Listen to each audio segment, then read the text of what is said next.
Black and white நேயர்களுக்கு வணக்கம். நம்முடன் ராஜகம்பீரன் இணைகிறார். வணக்கம் சார். வணக்கம்.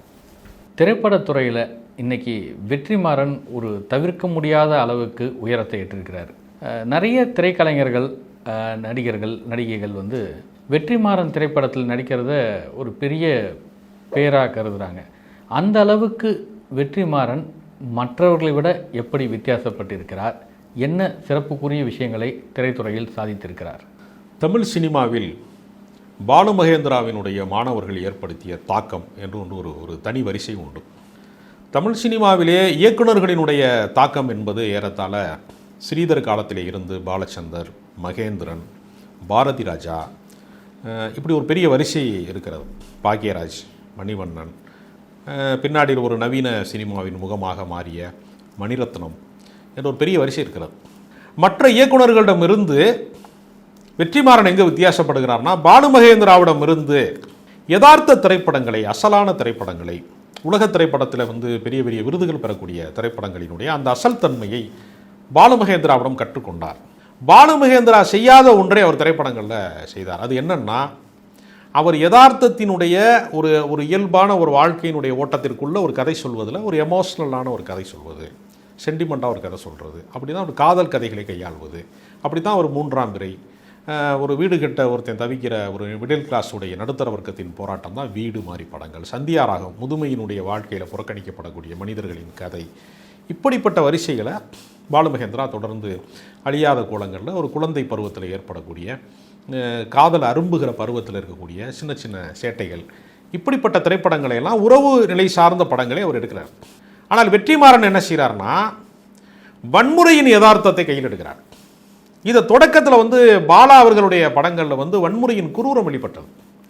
அந்த வன்முறையின் குரூரம் என்னவாக இருந்ததுன்னா, சேதுல ஒருத்தன் மண்டையை புலந்தாங்க, அடிச்சிட்டாங்க எதிராளி, அவனுக்கு மூளை இதாகிருச்சு, கலங்கிருச்சு, ஒரு பைத்தியமாக இருந்தேன், அவன் அரை பைத்தியமாக இருந்தேன் அப்படிங்கிறதுல ஒரு காதலனை திரும்ப காதலி சந்திக்க போகும்போது கூட அந்த கதறலோடு அந்த படத்தை சேது மாதிரி படங்களை முடிக்கிறாங்க. அப்போ பிதாமகன் மாதிரி படங்கள், இதெல்லாம் வன்முறையின் குரூரம் இருந்துச்சு, வன்முறையின் யதார்த்தம் இருந்துச்சு. ஆனால் இந்த திரைப்படங்கள்லாம் தனி மனிதனுடைய சாகசம் இருந்தது.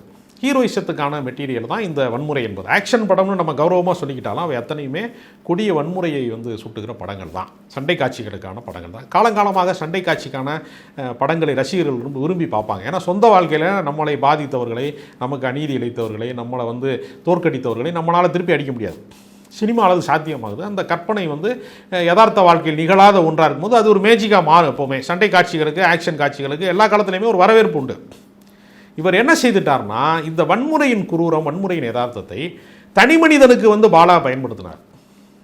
ஆனால் இவர் சமூக அழுத்தத்தினால பாதிக்கப்பட்டவர்களுக்கு அவர்கள் மேலே என்ன விதமான வன்முறை ஏவப்படுகிறது, ஒடுக்குமுறை ஏவப்படுகிறது என்பதை அவர் ஒரு தனி ட்ராக் பிடிக்கிறார். நீங்கள் உதாரணத்திற்கு நீங்கள் பார்த்தீங்கன்னா, அவருடைய தொடக்க கால படங்கள் பொல்லாதவன், ஆடுகளம், இந்த மாதிரி படங்களுக்குள்ளேலாம் தனி மனித ஈகோ, தனி மனிதனுக்கான பிரச்சனைகள், அதுதான் அந்த கதை தான் தொடக்கத்தில். அவருடைய பாதை எங்கே மிகப்பெரிய அளவில் வித்தியாசப்படுது அப்படின்னு பார்க்கும்போது, விசாரணை என்கிற படத்தில் போலீஸினுடைய அத்துமீறல், காவல்துறையின் வன்முறை, ஒரு காவல் கஸ்டடியில் மாட்டிக்கிட்ட ஒருத்தன் அப்பாவியாகவோ வேறு எந்த அதிகார பலமற்றவனாகவோ ஒருத்தன் இருக்கிறான் அப்படின்னா அவன் மாதிரி ஆட்கள் போலி என்கவுண்டருக்கு ஆளாவது அப்படிங்கிற விஷயத்தை மனித உரிமை தளங்களில் மட்டுமே, ஹியூமன் ரைட்ஸ் பேசுகிறவங்க மட்டுமே அரங்க கூட்டங்களில் பேசிகிட்டு இருந்தாங்க, வழக்கறிஞர்கள் பேசினாங்க, சில சமயம் நீதிபதிகள் கூட பேசினாங்க. வெகுஜன ஊடகம் பேசவே இல்லை. அதை முதல் முறையாக காட்சி ஊடகத்தில் பெரிய அளவில் விசாரணை என்கிற திரைப்படத்தின் வழியாக போலி என்கவுண்டரை அவர் அம்பலப்படுத்துகிறார். அடுத்து அவர் என்ன செய்கிறார்னா, அசுரன்கிற ஒரு படம், தலித் வன்கொடுமை சார்ந்த ஒரு படத்தை எடுக்கிறார். ஏற்கனவே தலித் திரைப்படங்கள் அப்படின்னு தமிழ் சினிமாவில் பா ரஞ்சித் போன்றவர்கள்லாம் அதில் தொடர்ச்சியாக இயங்குகிற போதும், மாரி செல்வராஜ் போன்றவர் இயங்குகிற போதும் அவங்க அந்த ஒரு தனி மனித பிரச்சனைகளை முன்வைக்கிறாங்க, அல்லது சமூகத்தினுடைய ஒரு அவலத்தை முன்வைக்கிறாங்க. அவர்கள் அதே சமூகத்தை சேர்ந்தவர்களாக சொந்த பாதிப்புகளை முன்வைப்பவர்களாக இருக்கும்போது, தலித் அல்லாத வெற்றிமாறன் தலித் பிரச்சனையை கையாளுகிற போது அவர் ஏறத்தாழ அந்த வன்கொடுமைக்கு எதிரான குரலாக மாறுகிற போது ஒரு பொதுத்தன்மை ஏற்பட்டு விட்டது. அவர் மீது அந்த சாதி முத்திரை குத்த முடியாது. ஏன்னா அவருக்கு நேரடி பாதிப்பு கிடையாது. இது வந்து நம்ம தத்துவார்த்தமாக பேசினா நேரடியாக சாதி தீண்டாமையில் பாதிக்கப்படாத பெரியார் எப்படி வந்து அந்த குரலாக மாறினாரோ அது மாதிரியான ஒரு பொதுத்தன்மைக்கான குரலாக வந்து அவருடைய திரைப்படங்கள் வந்து அசுரன் அமையுது. இப்போ அவர் என்ன செய்கிறார்னா, பழங்குடியின மக்கள், சாமானிய மக்கள் அவங்கெல்லாம் காவல்துறையால் எப்படி வேட்டையாடப்பட்டாங்க, குறிப்பாக இடதுசாரி இயக்கங்கள் வந்து ஆயுத போராட்டத்தை கையில் எடுப்பது, நிலச்சுவார்ந்தார்களுடைய அவர்களுக்கு எதிராக வந்து அவர்கள் எப்படி வந்து போராடினாங்க என்கிற வரலாற்றின் பக்கங்களில் மறைக்கப்பட்ட இடதுசாரி இயக்கங்களில் தீவிரமாக ஒரு காலகட்டத்திலே இயங்கிய தமிழரசன், புலவர் கலியபெருமாள், இது மாதிரியான எம்எல் மூமெண்ட்டு என்று அது அழித்து ஒழிக்கப்பட்டது. ஒரு 80களினுடைய காலகட்டத்தில், எம்ஜிஆருடைய காலகட்டத்தில் வால்டர் தேவாரம் போன்றவர்களுடைய தலைமையில் அந்த நக்சல் குழுக்கள் அழிக்கப்பட்டது. அப்பு பாலன் போன்றவர்கள்லாம் சுட்டு கொலை செய்யப்பட்டார்கள். இந்த காலகட்டத்தில் நடந்த ஒரு அரசியலை, இடதுசாரி அரசியலையே மக்கள் போராட்டத்தை மட்டுமே முன்வைக்கக்கூடிய அரசியல் இயக்கமாக அல்லாமல் அழித்து ஒழிப்பது என்று ஆயுத போராட்டத்தை முன்னெடுத்த ஒரு இடதுசாரி அரசியல் குழுக்களை பற்றி பெரிய அளவிலே வாதிக்கப்படாத ஒரு விஷயத்தை திரைப்படமாக விடுதலை முதல் பாகத்தில், இப்பொழுது இப்போ வந்திருக்கக்கூடிய 2ஆம் பாகம், 2லேயுமே பதிவு செய்யும். அப்போ இதுவரைக்கும் யாரும் பார்க்காத, திரை வெளிச்சம் பாய்ச்சப்படாத பகுதிகளில் தன் திரைப்பயணத்தை அவர் தொடங்கியதுனால அவர் மிகப்பெரிய முக்கியத்துவம் பெறுகிறார் நினைக்கிறேன். இப்போ நீங்கள் சொல்கிற மாதிரி விசாரணை படம், அது ஒரு யாரும் சொல்லாத ஒரு விஷயத்தை அந்த படம் எடுத்துரைத்தது அப்படின்னு. இப்போ பொல்லாதவன் மாதிரியான படமோ, வடசென்னை அப்படின்ற படமோ, இதெல்லாம் வந்து வடசென்னையை மையமாக வைத்து எடுக்கப்பட்ட திரைப்படங்கள். அதில் என்ன கருத்துக்களை அவர் கொண்டு வரதுக்கான முயற்சியை மேற்கொண்டார்? இல்லை, அதாவது வன்முறை சார்ந்த வாழ்க்கை முறையை ஏன் அவர்கள் மீது அந்த வன்முறை திணிக்கப்படுகிறது, ஏன் ஒடுக்கப்பட்ட மக்கள் வந்து தங்கள் மீது இருக்கான ஒடுக்குமுறையை ஏற்றுக்கொள்ளாத போது அதுவே வன்முறையாக மாறிவிடுகிறது. ஒருவன் வந்து தீண்டத்தகாதவனாக நடத்தப்படுகிறான், ஒருவன் வந்து புறக்கணிக்கப்படுகிறவனாக நடத்தப்படுகிறான். அப்படிங்கிறப்ப அவன் எதிர்த்து கோவப்பட்டாலே அது வந்து வன்முறைக்கான ஒரு அடிப்படையாக மாறிவிடுகிறது. இப்போ வட சென்னையில் இருக்கக்கூடிய மனிதர்களை மனிதர்களாகவே பார்க்காம நீங்கள் பல திரைப்படங்களில் பார்த்தீங்கன்னா கூலிப்படை கொலைகாரர்களாக இருக்கிறவன், ரொம்ப கொடூரமான வந்து போதைப் பொருள் கடத்துறவன், அவங்க என்னென்னா யாராக காட்டுவாங்கன்னா, ஒன்று தலித்துக்களாக காட்டுவாங்க, இல்லைன்னா மைனாரிட்டியாக காட்டுவாங்க.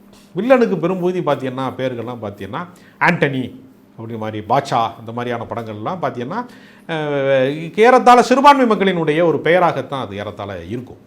அப்போ இது வந்து ஒரு எழுதப்படாத விதியாக இருக்கும். நீங்கள் சினிமாவில் வந்து ஜட்ஜாக வர்றவங்களை நீங்கள் பார்த்தீங்கன்னா ரொம்ப கலர்ஃபுல்லாக இருப்பாங்க, அவங்களாம் ரொம்ப ஒரு மினுமினுப்பான கலரில் இருப்பாங்க. அது ஏன் வந்து சாமானியவர்கள் பிற்படுத்தப்பட்டவங்களெல்லாம் ஜட்ஜாக யாருமே வரலையா? வந்திருக்காங்க, ஆனால் சினிமாவில் வரமாட்டாங்க. இப்போ சினிமாவில் வந்து ஒரு சாதாரண வேலையை பார்க்கக்கூடிய ஒரு பெண்ணாக இருக்கிறவங்க, வீட்டு வேலை பார்க்குறவங்களா இருக்கிறவங்க, அவங்கள கூட ஒரு அழகான பெண்ணாக பார்த்தா நடிக்க வைப்பாங்க. அப்போ சினிமா வந்து யதார்த்தத்துக்கு நேர் எதிராக வந்து அமைக்கப்படக்கூடிய ஒன்றாக இருக்கிற போது வடசென்னை மக்களுடைய வாழ்க்கையை பற்றி பேசுகிற கதைகளுக்குள்ள அவர்களுடைய மனிதநேயம், அவர்களுடைய வாழ்க்கை முறை, அவர்களுக்குள்ள இருக்கக்கூடிய துரோகம், அவர்களுக்குள்ள இருக்கக்கூடிய அன்பு, காதல், இதெல்லாம் பேசப்படுகிற போது அந்த யதார்த்தம் இருக்கு இல்லையா, அதுதான் அவருடைய எல்லா திரைப்படத்திலையுமே அவருடைய அடிநாதமாக இருப்பது. அவருடைய முதல் படத்திலிருந்து, பொல்லாதவன்லேருந்து, ஒரு பைக்கு தொலைஞ்சு போகிறத தேடுற ஒருத்தன் அப்படிங்கிறது தான் பொல்லாதவன். இப்படி ஒவ்வொரு இடத்துலையுமே யதார்த்தத்தை தான் கதையாக பண்ணுவார். அது பாலு மகேந்திரா ஸ்கூல்லேருந்து வர்றது. அதை இன்னொரு கட்டத்துக்கு, அடுத்தடுத்த கட்டத்துக்கு கொண்டு போகிறார். தனி மனிதனுக்காக நிகழக்கூடிய ஒரு பாதிப்பில் இருந்து சமூகத்தின் பாதிப்புக்கு வந்து சேர்ந்துட்டார்.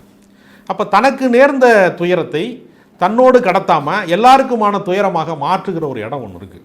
அதுதான் திரைப்படத்தினுடைய மாபெரும் வெற்றி. அதை வந்து ரொம்ப லாபகமாக கையாண்டிருக்கிறாரு.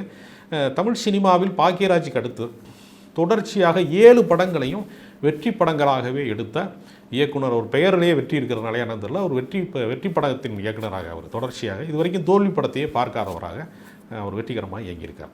உச்ச நடிகர்கள் படம் தொடர்கிற வரை அது எல்லையை மாதிரி அதை தொட்டுட்டு அதுக்கப்புறம் பார்த்திங்கன்னா அந்த இயக்குனர் திரைத்துறையில் ஜொலிக்க மாட்டார். அதை தாண்டி இருக்கக்கூடிய ஒரு சில இயக்குநர்கள் அப்படின்னு பார்த்தா KS ரவிக்குமார் அந்த மாதிரியான ஆட்கள் இருக்கலாம். வெற்றிமாறனுடைய தொடர் வெற்றி, அதுவும் ஒரு எந்த தளத்தில் நம்ம இயங்குகிறோம் அப்படின்றத ஒரு இலக்காக வச்சுக்கிட்டு போகும்போது இனி வெற்றிமாறனுடைய இந்த திரைத்துறையில் அவருடைய ஜேர்னி எப்படி இருக்கும்? இதே பாணியில் தான் இருக்குமா? அந்த பாணி அவருக்கு வெற்றி கொடுத்துக்கிட்டு தான் இருக்குமா? இல்லை, அவர் தேர்வு செய்த பாதை ரொம்ப முக்கியமானது. அவர் என்ன செய்கிறாருன்னா, இப்போ பாரஞ்சித் வந்து ஒரு நல்ல படத்தை எடுக்கிறார், ஒரு அட்டகத்தி, ஒரு மெட்ராஸ் மாதிரி படங்கள் எடுக்கும்போது டக்குன்னு என்னன்னா ஒரு மிகப்பெரிய சூப்பர் ஸ்டாருடைய டேட் அவருக்கு கிடைக்கிது. அப்போ ரஜினிகாந்த் மாதிரி ஒரு பெரிய யானைக்கு தீனி போடுற மாதிரியான ஒரு கதைகளுக்குள்ளே போகிற போது அவருடைய தனித்தன்மையை நிரூபிப்பதற்கான வாய்ப்புங்கிறது குறைஞ்சிரும். அது ரஜினி படமாக பார்க்கப்படக்கூடிய ஒரு சூழல் வந்துடும். நீங்கள் தொடர்ச்சியாக நீங்கள் பார்த்தீங்கன்னா பல நடிகருக்கு ஜெய் பீம்னு ஒரு அற்புதமான ஒரு படத்தை எடுத்த இயக்குனருக்கு ரஜினிகாந்தோட டேட்டு கிடைக்கும் போது வேட்டையன் ஒரு படம் எடுக்கிறார். ஜெய் பீம் ஏற்படுத்திய பாதிப்பில் ஒரு 50% கூட வேட்டையனால் உருவாக்க முடியல. என்ன காரணம்னா நடிகர்கள் வந்து என்ன செய்வானா கிரியேட்டருடைய விஷயங்களை காம்ப்ரமைஸ் பண்ண வச்சுட்டு கதைக்கான கதாபாத்திரமாக இல்லாமல் ஒரு ஹீரோயிசத்துக்கு பின்னாடி போக வேண்டிய ஒரு சூழலை வந்து கொஞ்சம் காம்ப்ரமைஸ் பண்ண வேண்டிய சூழல் வந்து இயக்குநர்களுக்கு வரும். ஆனால் இவர் புத்திசாலித்தனமாக என்ன செய்கிறாருன்னா கதையின் நாயகனை தான் நம்புகிறார். சூரின்னு ஒரு காமெடி ஆர்டிஸ்ட்டை கூட்டு வந்து ஒரு கதையின் நாயகனாக மாற்றுறாரு. இப்போ சூரி வந்து தொடர்ச்சியாக கதாநாயகனாக நடிக்கிறார், ஆனால் கதை படங்களாக தான் அவர் நடிக்கிறாரு. அப்போ இவர் என்ன செய்கிறார்னா இந்த சூப்பர் ஹீரோக்களுக்கு பின்னால் போகிறது, சூப்பர் ஸ்டார் பின்னாடி போகிறது, மாபெரும் நடிகர்களுக்கு பின்னாடி போகிறது, அந்த நடிகன்கிற இமேஜுக்குள்ளே போய் வெற்றிமாறன் இது வரைக்கும் மாட்டலை. தனுஷ் வந்து இப்போ பெரிய நடிகர் தான், ஆனால் அவர் தொடங்குற போது தனுஷுக்கு வந்து இந்த மாதிரியான இமேஜ் கிடையாது.